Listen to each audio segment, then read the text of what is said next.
Atenção! A gente vai entregar o prêmio pro Tink agora. Eu vou pedir pra uma pessoa entregar o prêmio pra ele. Entregar, só entregar. Tem uma coisa, com esse prêmio, ele dispara na pontuação do quarto líder, tem a questão da fantasia.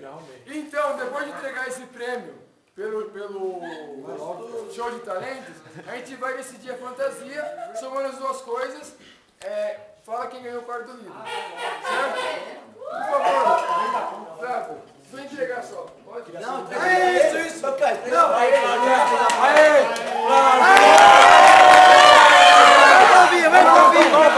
Deixa ele fazer o discurso. Deixa ele fazer o discurso dele. Primeiro. Eu não tenho nada pra fazer discurso. Fala aí, Tim. Bora. Silêncio.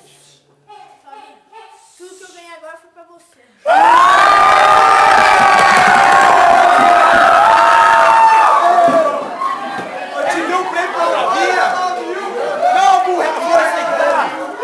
Eu tô. Dá um abraço.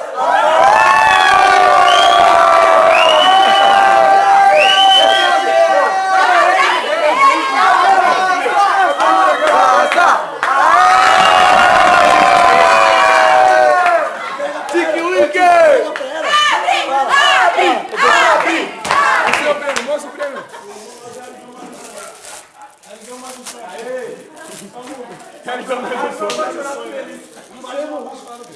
Mais uma família feliz. O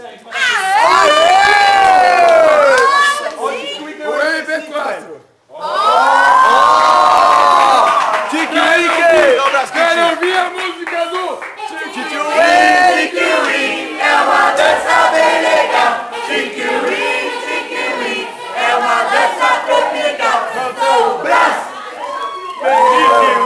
Tiki-wee, é uma dança bem legal. Tiki-wee, é uma dança bem legal. Calma aí. Pera aí, antes de mais nada. Danilo, vem aqui. Danilo, você trouxe o Tiquinho, parece muito. Danilo, idealizador do... Ele que descobriu o Tink. Antes ele era só o Lucas. Agora ele é o Tink. Eu quero agradecer a equipe do Amor que fez esse trabalho lindo. Magnífico. Legal, moleque. Obrigado a todos por Valeu, moleque. Agora a gente vai escolher. Ô, Becão!